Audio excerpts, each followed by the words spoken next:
Shalom Bapak Ibu yang terkasih di dalam Tuhan. Bersyukur sekali kalau hari ini kita boleh diberikan kesempatan untuk bersama-sama mengikuti temu doa pada malam hari ini. Bapak Ibu, temu doa pada malam hari ini kita akan bersama-sama menyaksikan talk show dengan tema merajut dan merawat keluarga. Adapun narasumber yang akan berbicara pada malam hari ini adalah keluarga Bapak Arjanto dan Ibu Marta, serta keluarga Bapak Andri Susanto dan Ibu Foni, serta dengan moderator Ibu Yulia Tio. Sedang dikasih di dalam Tuhan, kita hari ini sudah berada pada akhir bulan keluarga.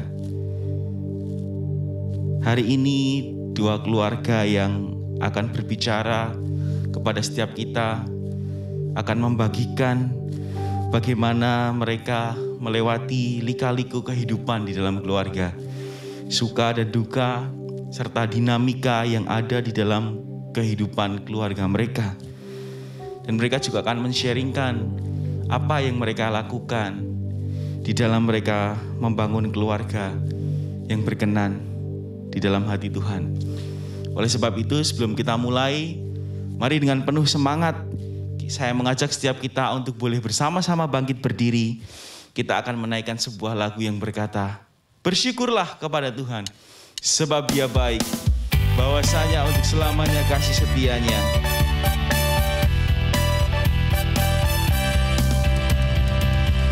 Na na na na na na na na na na na na na na. Haleluya, aku memujimu Tuhan. Haleluya, aku memujimu Tuhan.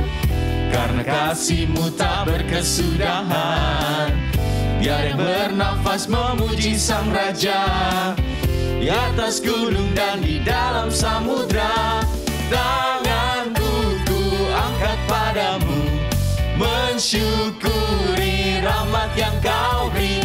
Kakiku melompat bagimu, sebab rahmat-Mu baru setiap pagi. Bersyukurlah, Bersyukurlah kepada Tuhan, sebab Dia baik, sebab Dia baik, bahwasanya untuk selamanya kasih setianya, kasih setianya. Na na na na na na na na na na na na na na. Haleluya, ku memujimu Tuhan. haleluya, aku memujimu Tuhan. Karena kasih-Mu tak berkesudahan. Biar bernafas memuji Sang Raja, di atas gunung dan di dalam samudra.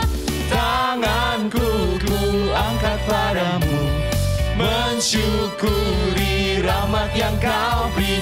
Kakiku melompat bagimu, sebab rahmat-Mu baru setiap pagi. Bersyukurlah kepada Tuhan, Bersyukurlah kepada Tuhan, sebab kasih setianya tidak pernah berubah. sebab Dia baik, Bahwasanya untuk selamanya kasih setianya, kasih setianya. Bersyukurlah kepada Tuhan, sebab Dia baik, sebab Dia baik, bahwasanya untuk selamanya kasih setianya, kasih setianya. Na na na na na na na na na na na na na. Silakan duduk Bapak Ibu yang dikasihi Tuhan. Mari saat ini bersama-sama kita berdoa sebelum kita mendengarkan talk show. Bapak yang baik, terima kasih untuk hari ini ketika Engkau memberikan kepada kami sebuah hari di mana kami boleh melaluinya bersama dengan-Mu. Dan terkhusus Tuhan, malam hari ini kami mau belajar tentang bagaimana merajut dan merawat keluarga kami. Tuhan kiranya menolong setiap kami untuk boleh mempersiapkan hati dan pikiran kami, sehingga apa yang disampaikan oleh narasumber itu boleh benar-benar mendarat di hati kami, dan kami boleh belajar melakukannya bersama Engkau, Roh Kudus. Terima kasih ya Tuhan, terima kasih kami menyerahkan waktu ke depan ke dalam tangan-Mu. Di dalam nama Yesus kami berdoa dan mengucapkan syukur. Amin. Selamat malam Bapak, Ibu, dan rekan-rekan yang dikasihi oleh Tuhan. Masih dalam rangka Bulan Keluarga Gereja Kristen Kalam Kudus Surakarta. Pada malam hari ini menghadirkan acara talk show dengan tema yang sangat menarik, yaitu merajut dan merawat keluarga. Bapak, Ibu, dan rekan-rekan, keluarga dan pernikahan merupakan inisiatif dari Tuhan sendiri. Tetapi upaya untuk menjadikan keluarga itu sehat dan berkenan bagi Dia adalah upaya dan tanggung jawab kita bersama. Bapak Ibu, di dalam mengupayakan pernikahan menjadi sehat dan berkenan bagi Tuhan bukanlah hal yang mudah. Di sana ada perjuangan, ada air mata Bapak Ibu. Namun di sana ada sukacita dan juga ada berkat-berkat yang Tuhan berikan dalam keluarga kita. Telah hadir bersama kita pada malam hari ini dua keluarga yang akan membagikan pengalaman perjuangan mereka. Bagaimana menjadikan keluarga mereka menjadi keluarga yang sehat dan juga berkenan bagi Tuhan. Siapakah mereka? Mari kita sambut bersama Bapak Ibu. Dua keluarga. Yang pertama adalah keluarga Bapak Arjanto dan Ibu Marta. Selamat malam, selamat datang Pak, Ibu. Yang kedua adalah keluarga Bapak Andre dan juga Ibu Foni. Selamat malam, apa kabar Pak Andre, Bu Foni? Sehat-sehat semuanya? Wah, luar biasa ini. Terima kasih sudah hadir dalam acara talk show Bulan Keluarga Gereja kita. Terima kasih atas kehadirannya ya. Bapak Ibu sekalian, wah ini kok agak tegang ya, kita bisa rileks sedikit aja. Ini kita akan ngobrol-ngobrol ringan ya. Kita akan sama-sama belajar. Kita akan sama-sama melihat bagaimana pengalaman Bapak Ibu dalam membangun keluarga. Nah, berbicara tentang keluarga, kalau boleh tahu, boleh nggak saya tahu gitu, berapa tahun sih usia pernikahan keluarga Pak Arjanto dulu deh ya. Sudah berapa tahun nih Pak perjalanan pernikahan Bapak dan Ibu? 27 tahun ini, luar biasa. Begitu panjang ya, sudah begitu panjang nih, pasti banyak pengalaman, sudah banyak makan asam garam ini. Kalau keluarga Pak Andre gimana Pak dengan Ibu Foni? Sudah berapa tahun Pak? Kami 18 tahun. 18 tahun ini ya. Oke, ini juga satu perjalanan yang bukan usia yang muda lagi ya, sudah cukup tengah-tengah begitu ya, sudah cukup panjang. Nah, di dalam 18 tahun, ada 27 tahun, tentu sudah begitu banyak pengalaman-pengalaman di dalam menjadi keluarga, mengupayakan keluarga itu menjadi sehat dan kemudian juga berkenan bagi Tuhan. Kalau saya boleh tanya nih dari keluarga Pak Arjanto nih, menurut Bapak ya dan keluarga, dikatakan satu keluarga itu menjadi keluarga yang sehat itu ciri-cirinya itu apa Pak kira-kira Pak? Kalau menurut Bapak? Seperti yang telah disampaikan Bu Yulia tadi, bahwa keluarga itu memang merupakan inisiatif dari Allah. Dan sebenarnya institusi yang dibuat ini adalah untuk kepentingan manusia juga itu sendiri. Dan manusia itu diberi hak untuk mengelolanya dengan baik. Di mana tiap keluarga itu punya peran sendiri-sendiri, ada suami, istri, dan anak. Di mana keluarga yang sehat tentunya peran ini berfungsi dengan baik. Supaya peran ini bisa berfungsi dengan baik, tentunya ada hal-hal yang perlu dipelajari atau dikembangkan, misalkan entah itu komunikasi, keterbukaan, mengelola emosi, semacam itulah. Jadi keluarga yang sehat tentunya keluarga yang setiap peran berfungsi dengan baik, dan setiap peran itu boleh mengalami keterbukaan dan komunikasi yang baik satu dengan yang lain. Mungkin Marta bisa menambahkan. Baik, silahkan. Kalau dari Ibu bagaimana Bu? Keluarga yang sehat itu Bu. Saya setuju dengan Pak Arjanto bahwa di dalam keluarga seharusnya tiap individu menjalankan peran sesuai role yang dia pegang. Jadi suami ya seharusnya dia berperan sebagai seorang suami dan kepala keluarga. Istri sebagai istri, sebagai mama, sebagai suami sebagai papa, anak-anak juga. Nah, jika peran ini tertukar, itu akan menimbulkan ketidaksehatan. Dan tentunya tidak berkenan kepada Tuhan. Karena semua sudah diatur di dalam Alkitab. Nah, seperti itu. Nah, untuk realnya yang harus kita perhatikan, salah satunya misalkan bagaimana kita berkomunikasi antar anggota keluarga. Tentunya itu tidak mudah karena tiap orang punya background sendiri-sendiri. Tetapi kita harus mengupayakan komunikasi yang baik itu. Misalkan ada keterbukaan. Jadi kalau misalkan kita jengkel atau tersinggung, kita boleh kok bilang, ini mom tersinggung atau mom sedang marah. Gitu. Dan ada hati yang rela untuk memaafkan dan mengampuni. Itu, dan juga tidak mencari pembenaran diri. Jadi kalau kita ada masalah ya kita diskusi, tapi tidak untuk mencari pembenaran diri, tetapi mencari solusi. Seperti itu. Baik, jadi kalau saya simpulkan berarti keluarga yang sehat itu adalah ketika peran di dalam satu keluarga itu bisa tepat begitu ya, berperan sesuai dengan fungsinya yang tentunya sudah Tuhan tetapkan peran itu sendiri ya, bisa berfungsi sebagaimana mestinya, tidak boleh tertukar, dan kemudian ditandai juga dengan adanya komunikasi yang baik antar keluarga, mereka boleh menyampaikan pendapatnya tanpa rasa takut, mereka boleh menjadi dirinya sendiri, dan keluarga itu menjadi satu tempat yang kemudian menjadikan rasa aman dan nyaman bagi seluruh anggota keluarga, baik sebagai papa mama maupun anak-anak di dalamnya, kira-kira seperti itu. Seperti itu ya kalau keluarga yang sehat. Nah kalau dari keluarga yang berkenan bagi Allah atau berkenan bagi Tuhan itu ciri-cirinya seperti apa nih keluarga Pak Andre dan Bu Foni, silahkan.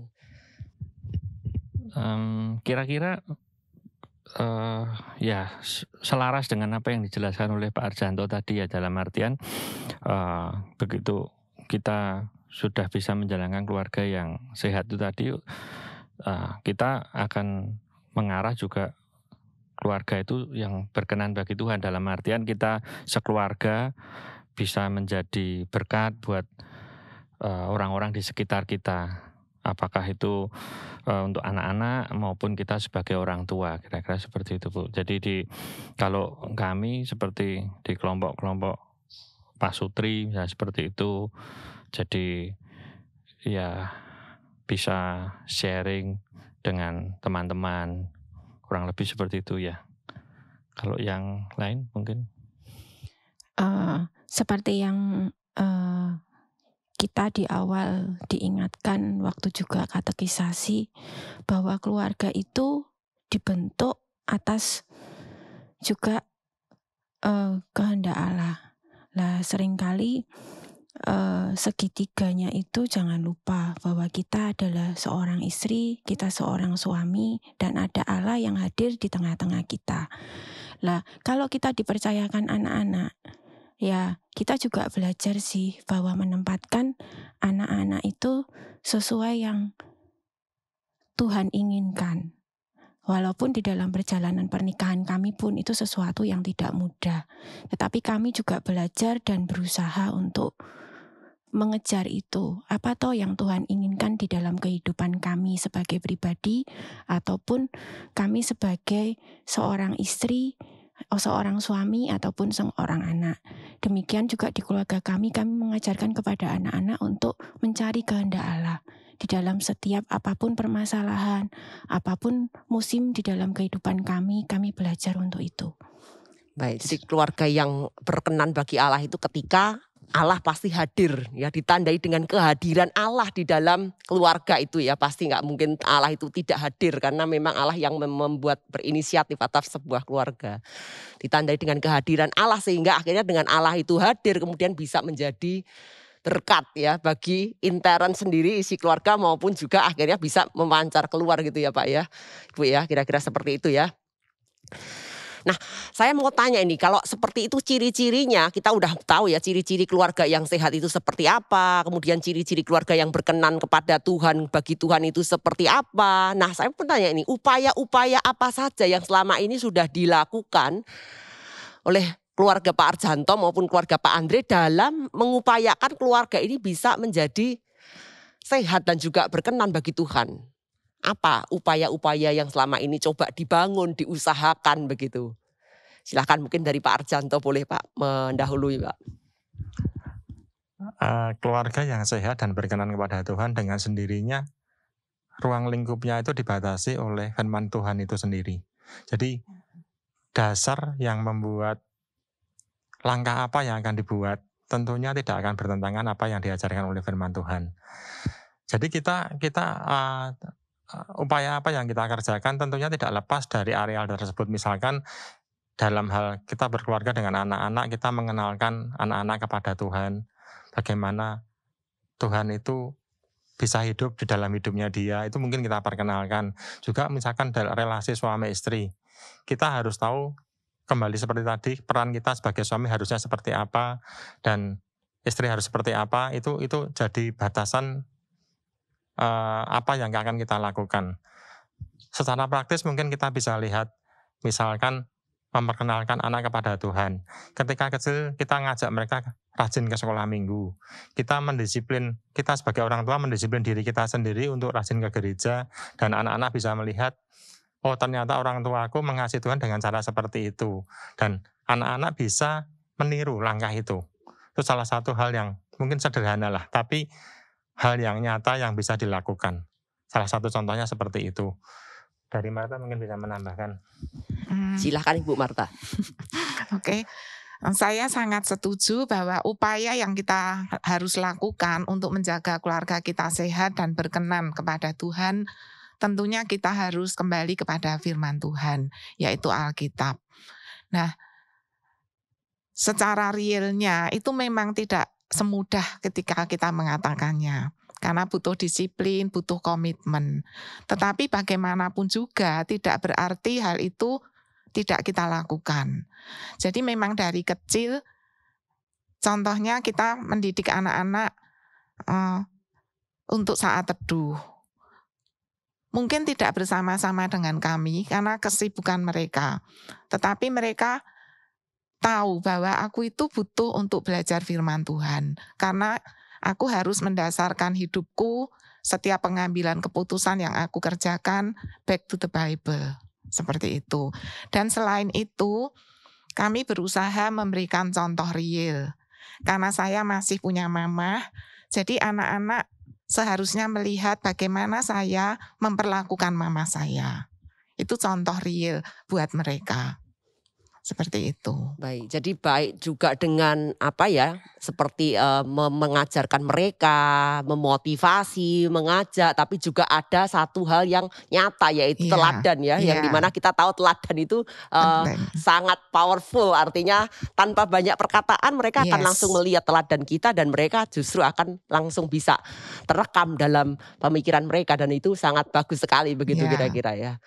Baik, kalau dari keluarga Pak Andre nih Pak, dan Bu Foni, boleh Bu Foni dulu mencoba untuk menjawab ini. Kira-kira tantangan upaya apa sih yang selama ini dicoba dilakukan, bisa mungkin dari anak ataupun dari pasangan, silahkan bisa dari sudut pandang mana aja gitu. Bu Foni silahkan, mungkin apa upaya yang sudah dilakukan. Sebetulnya apa yang dilakukan dengan keluarga Pak Arjanto hampir sama juga kita lakukan sih. Maksudnya dari kecil anak-anak diajarkan, bukan hanya diajarkan tapi mereka melihat kami juga untuk seperti saat teduh, terus baca firman. Cuman mungkin kalau dari saya pribadi, mungkin yang mereka jarang lihat adalah kalau saya berlutut tengah malam ngobrol sama Tuhan, itu mereka nggak pernah. Mereka jamnya tidur gitu ya, nggak bangun gitu. Iya, di saat saya maksudnya titik terendah ataupun bagaimana itu mereka nggak pernah lihat. Cuman saya pernah sharingkan sih setelah anak-anak besar bahwa banyak momen di dalam kehidupan saya sebagai seorang istri ataupun seorang mamah itu saya pun bergumul sendiri sama Tuhan gitu loh. Dan itu yang saya mungkin sharingkan di saat Angelin kan udah mulai besar. Saya sharingkan sama dia bahwa someday kamu akan bertemu Tuhan sendiri dengan apa yang Tuhan udah istilahnya siapkan gitu. Kamu akan menemukan sebetulnya bagaimana Tuhan itu di dalam kehidupanmu. Nah mungkin kamu di dalam sampai saat ini sebagai seorang Kristen, sebagai anak dari keluarga Kristen, terus dibaptis di gereja yang Kalam Kudus ini gitu. Tapi saya ngomong ya, apa yang kita sudah jalani sejauh ini, ya tolong kamu jangan lupa. Kalau Tuhan sudah memimpin dari kamu lahir yang hampir meninggal gitu kan. Jadi jangan lupa someday kamu akan ketemu Tuhan sendiri dan kamu punya cerita sendiri. Bagaimana kamu dengan Tuhanmu gitu. Nah, ini ada satu yang luar biasa kalau saya lihat ya. Jadi Bu Foni menceritakan pengalaman pergumulan hidup dengan Tuhan kepada anak begitu ya. Mamah juga ada pergumulan seperti itu. Anak boleh melihat bahwa orang tuanya bukan manusia yang tidak punya pergumulan begitu, tetapi mamah ternyata orang tua juga memiliki pergumulan begitu, dan mereka bisa melihat bagaimana di dalam pergumulan itu Tuhan juga menolong, kemudian Tuhan juga memberkati melalui pergumulan itu. Ini adalah satu hal yang luar biasa saya lihat. Kenapa kalau saya bicara soal bahwa kalau kita itu bukan pebisnis begitu ya. Kalau kita nggak punya mata pencaharian sendiri, artinya kita tidak mendirikan perusahaan sendiri, kita karyawan, mungkin kita akan tidak bisa menjadi mentor bisnis bagi anak kita yang bisa efektif kalau kita sendiri tidak punya usaha. Tetapi bagaimanapun juga Tuhan memanggil kita bisa menjadi mentor rohani bagi anak-anak kita. Itu dengan cerita-cerita pengalaman kita bisa mementori mereka. Untuk hal-hal mereka bisa bertumbuh juga rohaninya. Kalau dari Pak Andre, kira-kira upaya-upaya apa Pak? Tentunya mungkin Pak Andre punya upaya-upaya yang berbeda begitu dengan Bu Foni Pak dalam mengupayakan keluarga ini menjadi sehat dan juga berkenan bagi Tuhan. Kalau saya sendiri, jadi sama sih. Di awal saya jadi orang tua itu, saya masih berpikir bahwa saya ngajar anak itu ya saya kasih perintah lah seperti itu. Tapi selang beberapa waktu saya juga ikut belajar tentang parenting dan lain sebagainya dengan komunitas yang ada di Gereja Kalam Kudus ini. Jadi kita harus kasih contoh. Nah, itulah usaha, maksudnya pergumulan saya yang paling berat di situ, karena dari background keluarga saya bukan keluarga besar saya itu bukan mengajarkan saya sesuatu yang menurut saya ya parentingnya itu baik lah, intinya seperti itu. Jadi saya harus mengubah diri saya dulu sehingga anak saya bisa melihat apa yang saya lakukan dan itu adalah apa yang saya mau mereka lakukan.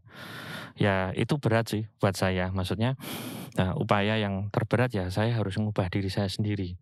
Sehingga pada satu saat itu setelah anak saya yang pertama berapa tahun ya saya lupa, akhirnya saya ya say sorry ke dia, saya minta maaf. Maksudnya selama sekian tahun saya jadi ayah, saya tidak bisa jadi contoh yang baik.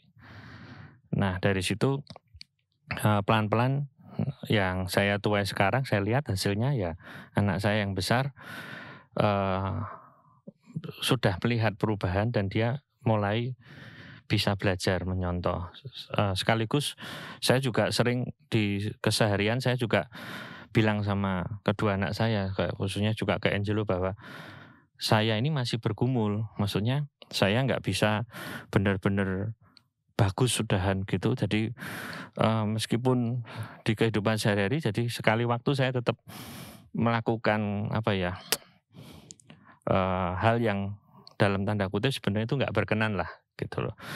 Cuman ya saya kalau pas begitu saya bilang ke anak-anak, sorry ya, papi ngasih contoh yang nggak baik, kira-kira seperti itu. Sehingga ya itu upaya dan pergumulan yang berat ke anak-anak zaman sekarang sih, kira-kira gitu Bu. Ya, ini sangat menarik sekali bahwa di masa lalu kalau kita sendiri pernah waktu kita menjadi anak-anak, tentu saja orang tua kita itu untuk mengucapkan say sorry atau minta maaf dengan kita tuh rasanya hampir mungkin tidak pernah kita dengar pada zaman kita menjadi anak dan kita dengan orang tua kita. Tetapi sangat menarik kalau Pak Andre ini kemudian saya tadi melihat bahwa ternyata tidak hanya sekali ya, kalau saya menangkap dari cerita setiap kali mungkin Bapak melakukan satu teladan yang mungkin bagi Bapak kok nggak tepat begitu, nggak berkenan di hadapan Tuhan, kemudian Bapak itu kemudian bisa loh meminta maaf kepada anak begitu. Saya sorry ya Papa fail, gagal istilahnya untuk memberi contoh yang bagus. Pada saat itu ketika anak itu kemudian mendengar bahwa seorang papa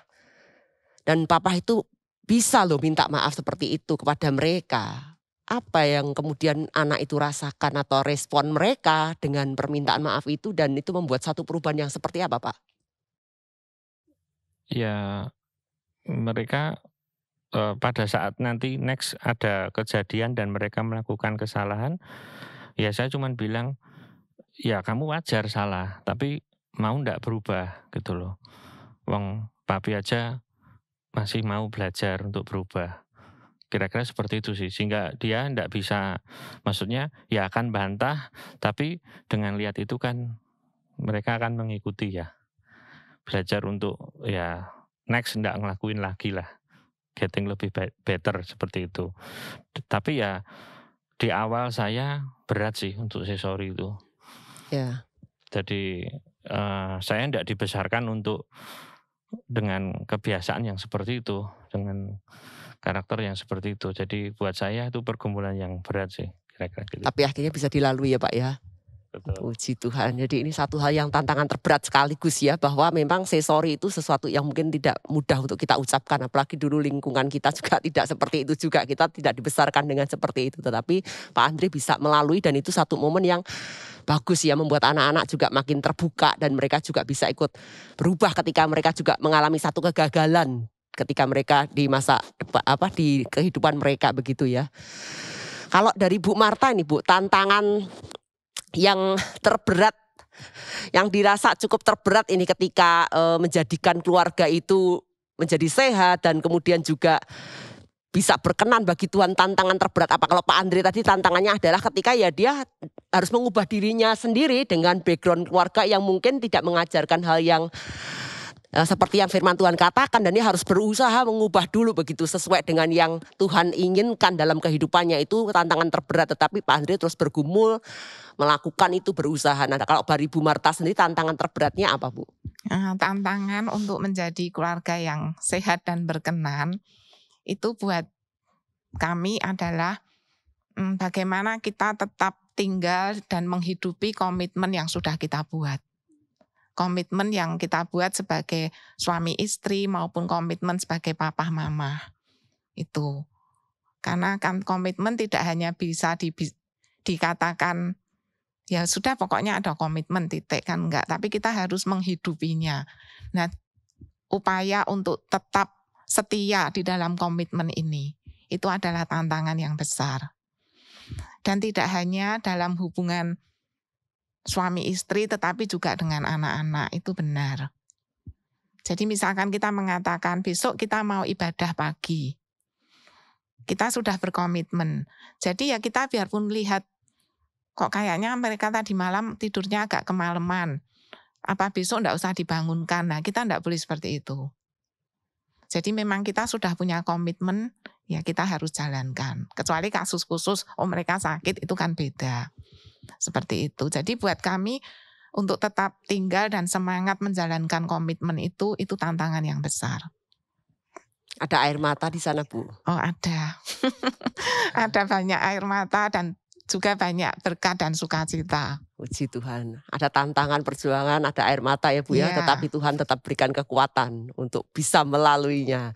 Kalau dari Pak Arjanto nih Pak, nah tantangannya terberat apa nih Pak? Mungkin beda sama Ibu Pak. Sebetulnya hampir sama. Menurut saya sebelum komitmen itu muncul, ada satu hal yang lebih penting, bahwa kita harus menyamakan perspektif dan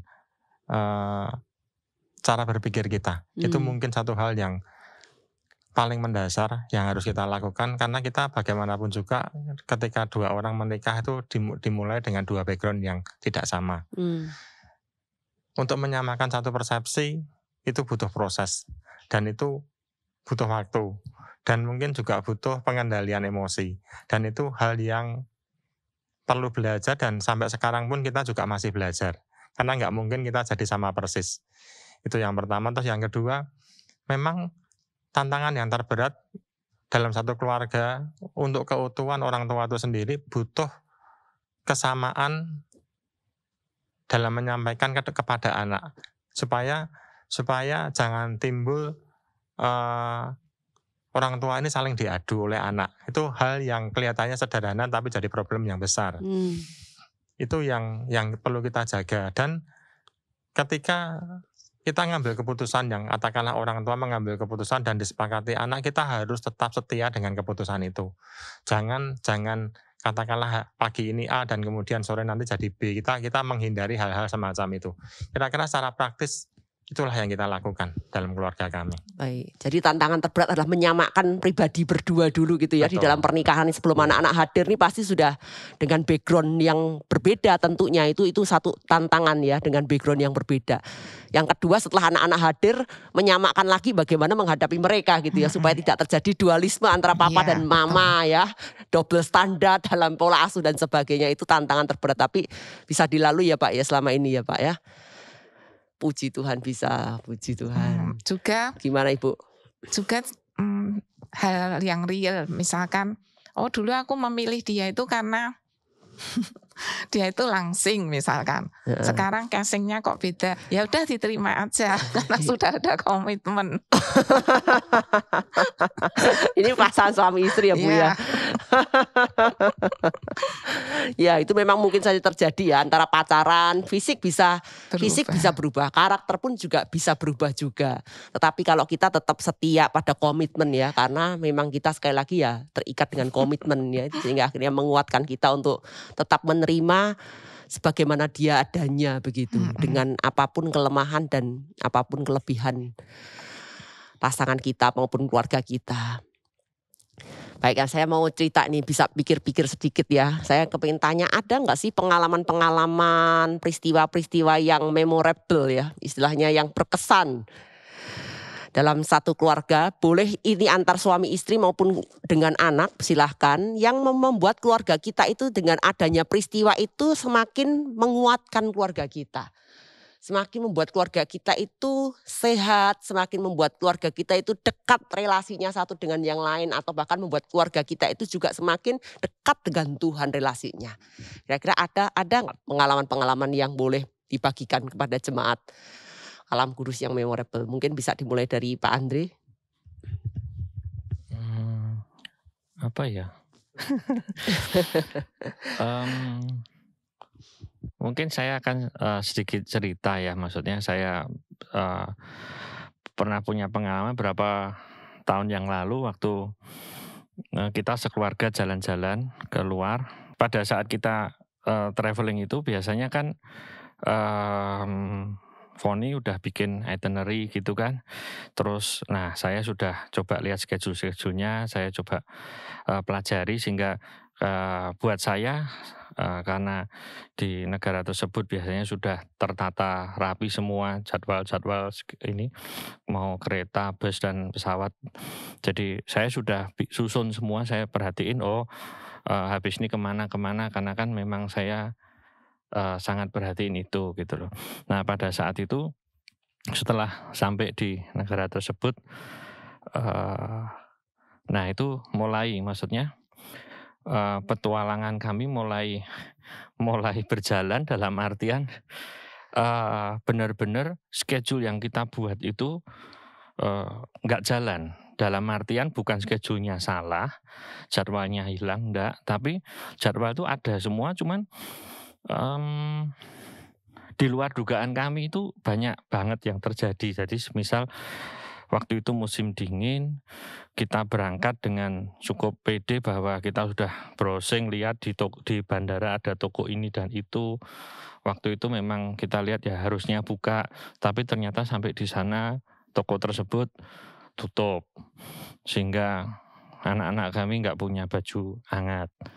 Terus kita overnight di bandara.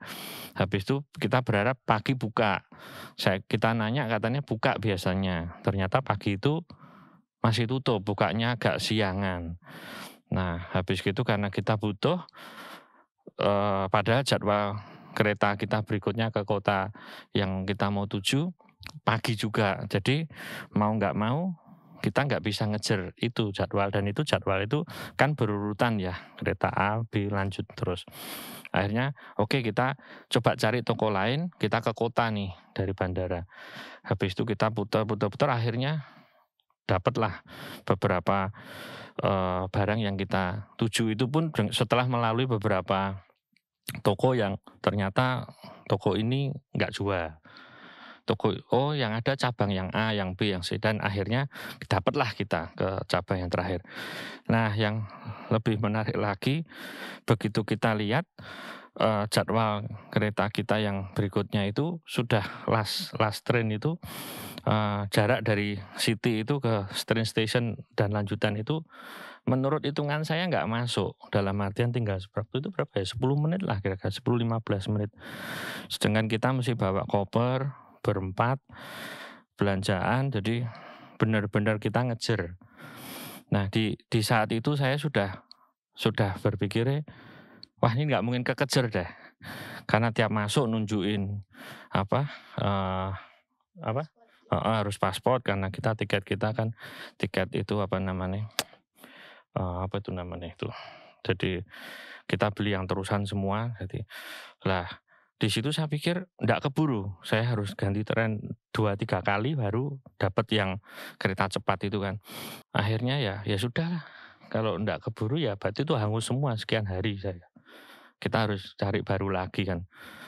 Tapi entah kenapa saya cuma bilang anak-anak, dah kamu pokoknya kamu nggak usah bawa ini barang, kamu lari aja duluan, tapi yang bawain semua nih. Singkat ceritanya kita nyampe di kereta cepat yang kita mau naikin itu, akhirnya kita bisa naik. Begitu kita masuk, plek, saya terakhir masukin, pintunya langsung nutup, terus keretanya langsung jalan. Kita baru cari tempat duduk. Yang saya amazing itu setelah kita duduk, saya cuma bilang, kok keburu ya? Kalau hitungan saya enggak keburu. Jadi ibarat kita lihat Google Map itu kan ada durasi itu, jalan kaki berapa, itu nggak mungkin masuk itu gitu loh. Saya cuma terus ingat apa kayak di film-film itu ya, jadi tiba-tiba waktu itu bisa berhenti gitu loh, cuman kita tok yang jalan, yang lain tuh berhenti. Waktu kita duduk itu kita obrolin ya, maksudnya tadi kalian percaya nggak, tadi itu Tuhan berhentiin waktunya. Jadi kita ngomong tuh sama anak-anak waktu di situ, karena Pak Andri itu orang yang tertata. Jadi kalau saya buat itinerary pun itu approvalnya Pak Andri dulu. Jadi saya cari gitu. Terus sebelum semua itu istilahnya mau jalan itu dia cari datanya semua gitu. Benar-benar maksudnya waktu itu bukan keluarga Pak Andri banget lah. Jadi benar-benar kayak waktu di sana itu benar kayak kita tuh nggak berkuasa atas apapun gitu loh.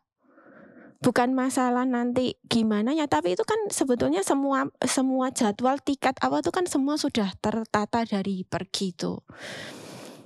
Lah,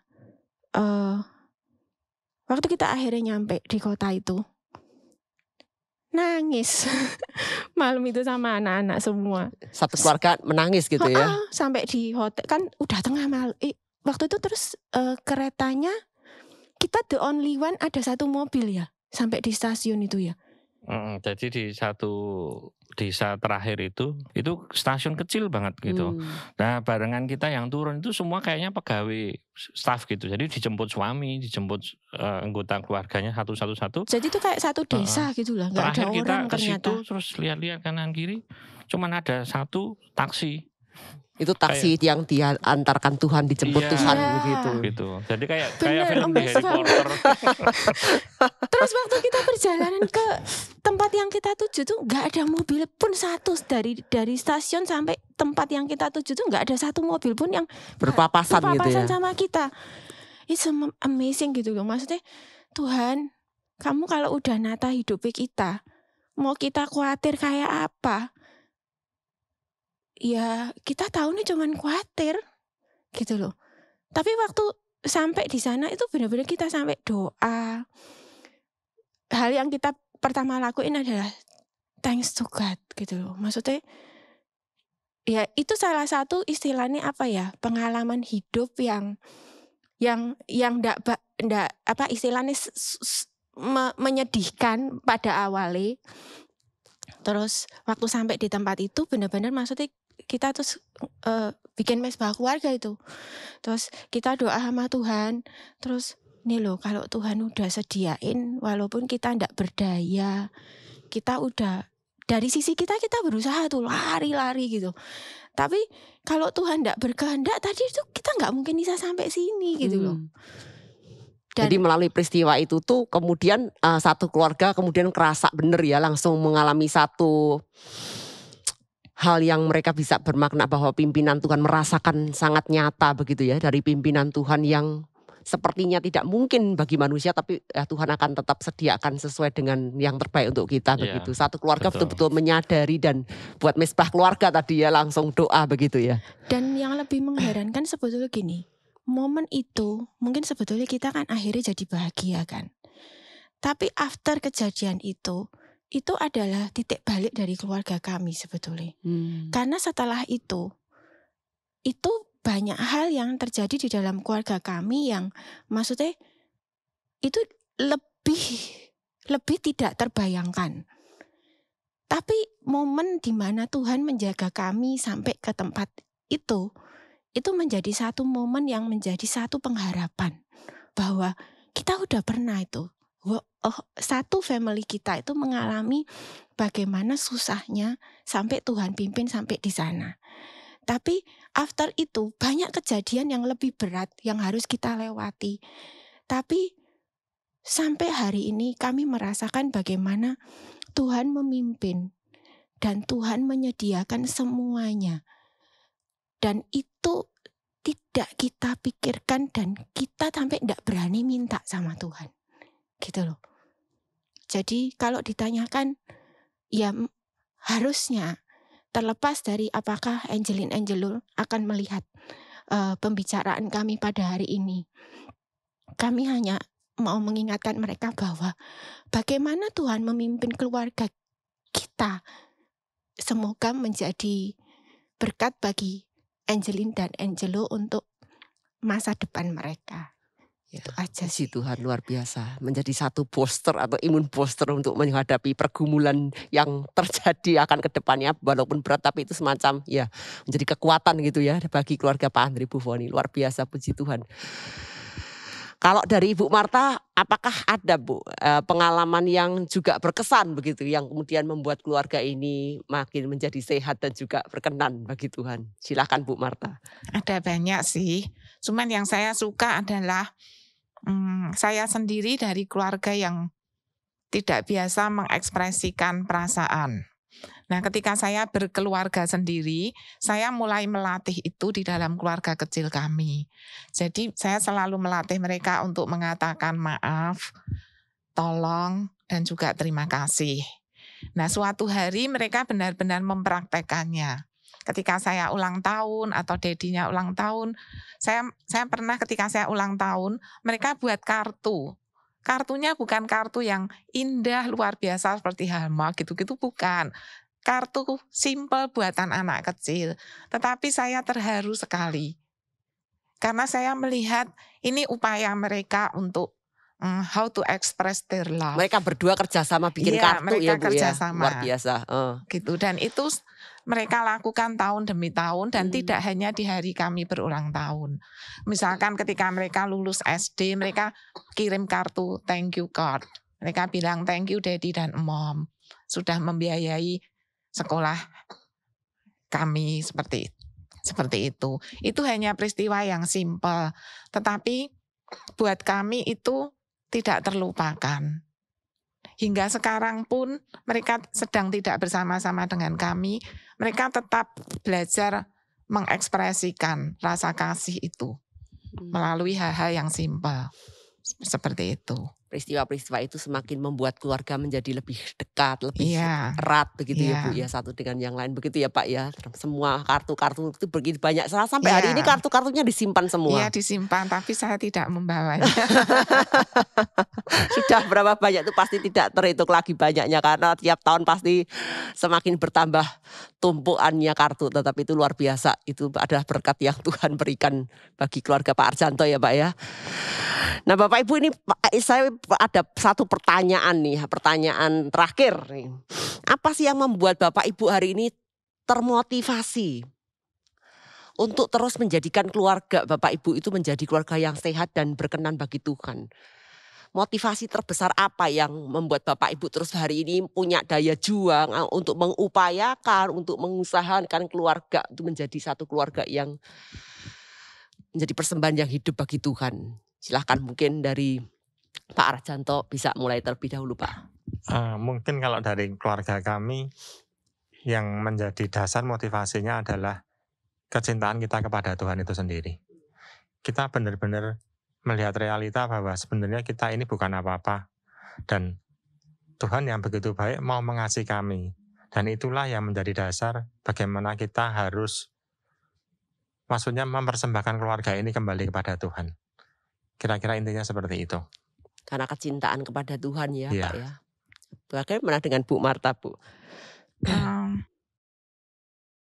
Hal yang memotivasi kami adalah kami terus mengingat bahwa keluarga itu adalah institusi yang seperti tadi Yulia katakan dibentuk oleh Allah sendiri. Dan memang realitanya justru melalui keluarga inilah sebenarnya Allah itu membentuk kita. Masing-masing dari tiap orang yang ada di dalam keluarga itu untuk menjadi pribadi yang lebih baik. Tidak semua prosesnya indah memang. Kadang butuh korban perasaan, kadang butuh air mata yang berhari-hari.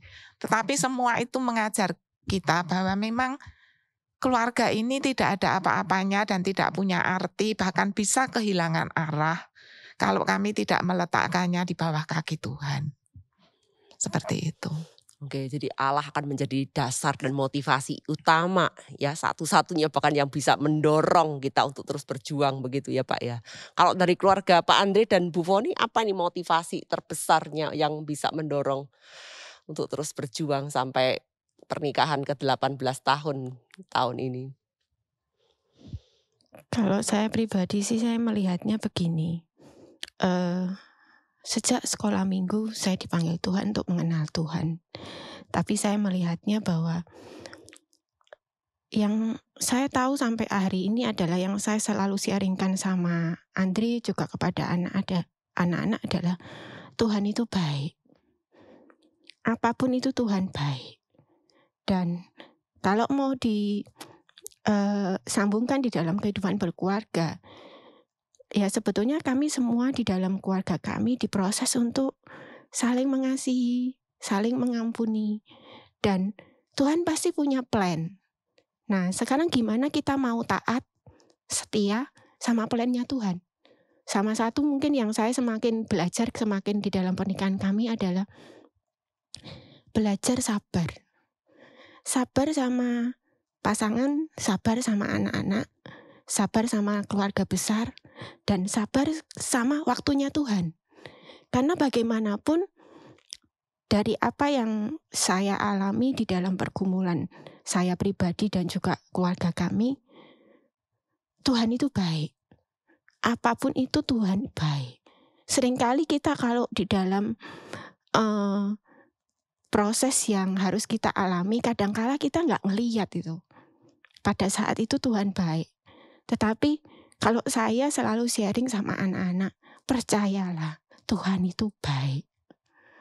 Kita tinggal sabar aja, jalanin satu-satu, yang Tuhan percayakan apa, ya itu kita lewati. Dah, kamu satu saat akan merasakan sendiri kok. Kalau Tuhan itu baik sama papi, sama mami, harusnya Tuhan yang sama yang kita percayai, Tuhan Yesus Kristus, di dalam kekristenan keluarga kita, Tuhan yang sama akan memimpin kamu bahwa Tuhan itu baik. Itu aja sih. Oke, selalu dikaitkan dengan Tuhan ya, bagaimana Tuhan tetap menjadi dasar utama. Kebaikan Tuhan, anugerah Tuhan yang sudah kita terima itu membuat kita untuk terus bertahan, untuk stay pada komitmen kita untuk menjalani pernikahan. Dan saya selalu pesan sama mereka, di saat kamu nanti titik terendah, jangan lupa firman Tuhan baca, doa, dah. Kamu mau gimana pun, dah balik lagi, berlutut, cari firman Tuhan. Karena seringkali kan saya sebagai seorang mama kadang-kadang khawatir ya. Jadi saya cuma bilang, Mami nggak bisa bekalin kalian apa-apa, tapi ingat di saat kamu nanti satu waktu sendirian, berlutut, cari Tuhan, baca firman Tuhan. Dah itu aja. Ya. Nah ini menutup talk show kita pada malam hari ini, saya kepingin dengar nih dari keluarga Pak Andre, barangkali ada pesan-pesan yang ingin disampaikan kepada jemaat kita. Boleh dimulai dari keluarga Pak Arjanto terlebih dahulu. Silahkan pesan-pesan untuk disampaikan kepada jemaat Gereja Kristen Kalam Kudus. Silahkan Pak. Kita harus kembali ingat bahwa keluarga itu inisiatif Tuhan. Keluarga kita bukan keluarga yang sempurna, tapi kita memperjuangkan, mengupayakan, dan memprioritaskan dengan tepat agar keluarga kita boleh berkenan kepada Tuhan dan sehat. Amin. Terima kasih Pak. Kalau dari keluarga Pak Andre, silahkan mungkin ada pesan-pesan yang ingin disampaikan kepada jemaat Gereja Kristen Kalam Kudus. Kalau boleh mungkin saya hanya mau menyampaikan bahwa saya ada sebuah lagu yang itu sangat berkesan buat saya dalam kehidupan keluarga. Mungkin teman-teman pada tahu bahwa judulnya apa ya? Keluargaku adalah surgaku. Keluargaku adalah surgaku. Jadi di lagu itu dikatakan bahwa aku dan seisi rumahku akan selalu menyembah-Mu Tuhan dan Rajaku, di dalam kasih karunia-Mu yang hidup saling melayani dan melayani Tuhan. Aku dan seisi rumahku akan selalu menyembah Tuhan dan Rajaku, di dalam kasih karunia Tuhan yang hidup saling melayani dan melayani. Nah, poin yang terakhir, bila Tuhan menjadi kepala rumah ini, maka berkat kehidupan tercurah selalu. Datanglah kerajaan-Mu, jadilah kehendak-Mu, kualami setiap waktu. Keluargaku adalah surgaku. Jadi di lagu ini benar-benar itu selaras dengan khotbah waktu saya dulu menikah. Jadi menghadirkan surga di dalam keluarga kita. Jadi kita bisa menikmati Tuhan dan kita sudah bisa menikmati surga itu di rumah, di dalam keluarga. Kira-kira seperti itu, Bu. Terima kasih. Baik, terima kasih untuk pengalaman-pengalaman yang sudah dibagikan kepada Jemaat Gereja Kristen Kalam Kudus. Saya mewakili majelis dan Jemaat Gereja Kristen Kalam Kudus sekali lagi mengucapkan terima kasih banyak untuk sharing-sharing yang boleh dibagikan, yang itu boleh menguatkan jemaat kita. Kepada Pak Arjanto, terima kasih, Bu Marta, Pak Andre dan Ibu Foni, kiranya Tuhan terus yang akan memberkati, menguatkan keluarga Bapak Ibu untuk boleh terus bertumbuh menjadi keluarga yang sehat dan berkenan bagi Tuhan. Bapak Ibu yang dikasihi Tuhan, mereka bukan keluarga yang sempurna Bapak Ibu. Tetapi dari kesaksian-kesaksian dan pengalaman mereka, saya percaya Tuhan hadir di dalam keluarga mereka.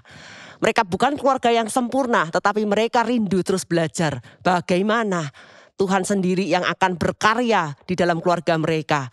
Tuhan hadir, Tuhan menjadi kekuatan supaya mereka bisa mempersembahkan kehidupan keluarga ini untuk kemuliaan Tuhan saja. Kiranya kesaksian dan pengalaman mereka juga bisa menjadi berkat bagi kita semua, bagi keluarga kita masing-masing. Dan tetap semangat, mari kita sama-sama berjuang dalam menjadikan keluarga kita masing-masing menjadi keluarga yang sehat bagi Tuhan dan berkenan bagi Tuhan kita. Terima kasih Bapak Ibu yang dikasihi Tuhan. Selamat malam, Tuhan Yesus memberkati. Mari jemaat, saat ini kita bersama-sama akan menaikkan doa syafaat kita. Kita percaya bahwa Tuhan itu bertahta atas keluarga setiap kita masing-masing. Oleh sebab itu kita dan seisi rumah kita, mari berkomitmen untuk bersatu di dalam kasih, bersama melayani, dan menjadi keluarga yang memuliakan nama Tuhan. Mari kita naikkan pujian ini sebelum kita berdoa bersama-sama.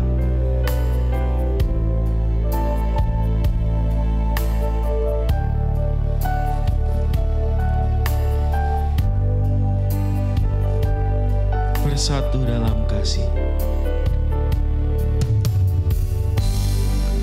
Bersatu dalam kasih, bersama melayani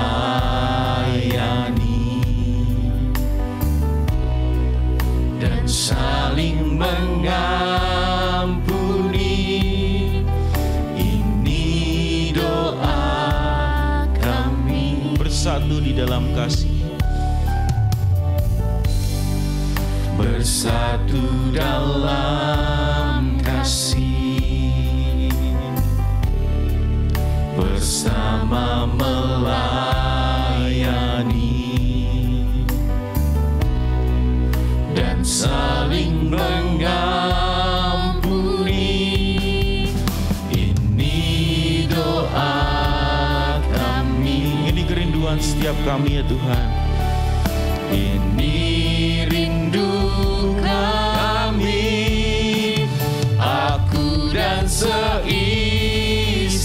rumahku, memuji dan memuliakan-Mu, penebusku, penyelamatku, penolong dalam hidupku. Aku dan seisi rumahku Dan seisi akan senantiasa mengangkat tangan kami dan mengandalkan Engkau dalam setiap kehidupan kami Tuhan. mengandalkan-Mu, bersatu hati mengasihi-Mu, melayani Tuhan seumur hidupku. Mari kita naikkan pujian ini dari awal. Kami mau bersatu di dalam kasih-Mu ya Tuhan. Bersatu dalam kasih, bersama melayani dan saling mengampuni.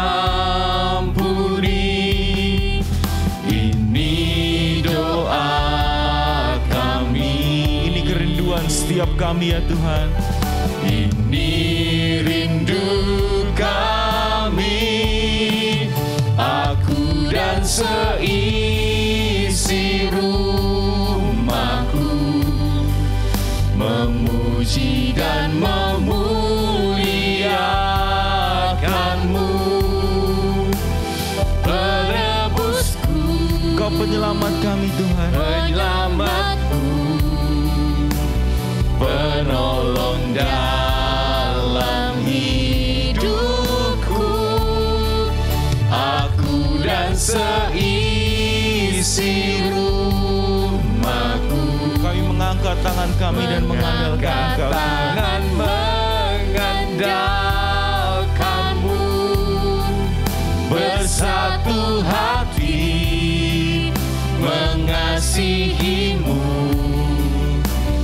melayani Tuhan seumur hidupku. Selamat mari kita bersama-sama menaikkan doa kita di hadapan Tuhan. Yang pertama mari kita berdoa untuk setiap keluarga jemaat Gereja Kristen Kalam Kudus Surakarta. Kita berdoa supaya relasi dan keintiman dalam segala aspek kehidupan boleh senantiasa bertumbuh. Dan setiap anggota keluarga dapat menjalankan fungsi dan perannya masing-masing dengan baik. Mari bersama kita mengangkat suara kita berdoa. Bapa di dalam surga, hamba datang, hamba berdoa berkat-Mu untuk keluarga yang ada keluarga Gereja Kristen Kalam Kudus Surakarta. masing-masing. Kami tahu ya Tuhan bahwa keluarga ini adalah keluarga yang Engkau bentuk. Oleh sebab itu kami berdoa ya Tuhan supaya semakin hari relasi dan keintiman di tengah-tengah keluarga itu boleh senantiasa bertumbuh. semakin baik. Biarlah ada kasih yang boleh Mereka terus terus bertumbuh. bertumbuh di dalam Biarlah ada ketulusan yang kenalan boleh yang lebih terus baik bertumbuh. dalam saling mengerti, saling Biarlah ada memahami. pengorbanan Terus yang semakin hari dengan yang semakin baik. bertumbuh Jika dalam Tuhan keluarga jemaat. keluarga dari jemaat ini Tuhan kiranya Engkau Allah yang Tuhan, boleh menolong mereka. Kami juga rindu Untuk berdoa mengarahkan kiranya keluarga ini setiap dan mereka anggota keluarga jemaat ini Tuhan yang terarah kepada boleh Tuhan menjalankan Yesus. peran. Kami juga dan berdoa fungsinya biarlah setiap anggota masing-masing keluarga dengan baik, belajar boleh menjalankan sehingga perannya kehadiran masing-masing mereka dengan kasih boleh menjadi dan saksi dengan Kristus takut. yang kasih hidup. Kristus. Baik di Terima dalam kasih ya Tuhan, terima keluarga kasih. maupun Di dalam luar nama keluarga. Yesus kami Terima berdoa kasih dan Tuhan. mengucap syukur. Kami berdoa Amin. syukur. Amin.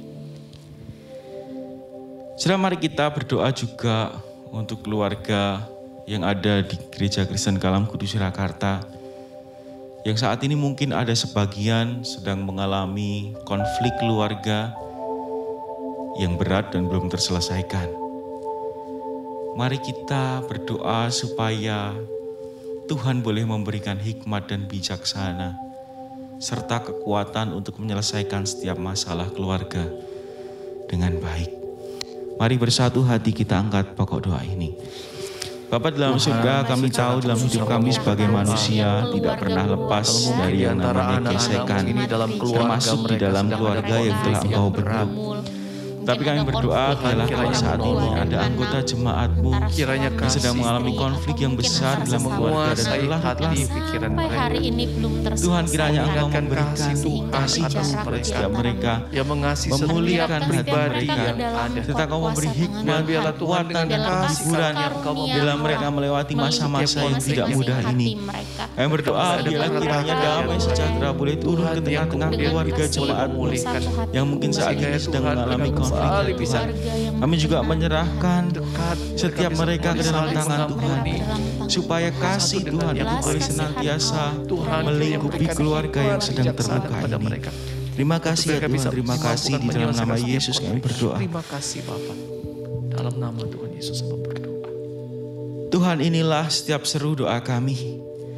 Kami sudah belajar hari ini bagaimana kami merajut dan merawat keluarga kami. Kami tahu kami tidak sempurna, tetapi kami percaya Engkau Roh Kudus adalah Tuhan yang bersama dengan kami. Melewati kehidupan ini, kami boleh menjalaninya bersama dengan Engkau. Terima kasih ya Tuhan, terima kasih. Sebentar lagi kami selesai, tetapi kami percaya Engkau Allah yang selalu beserta dengan kami. Di dalam nama Tuhan Yesus kami berdoa dan mengucapkan syukur kami. Amin. Demikian temu doa pada hari ini. Selamat malam. Tuhan Yesus memberkati kita semua.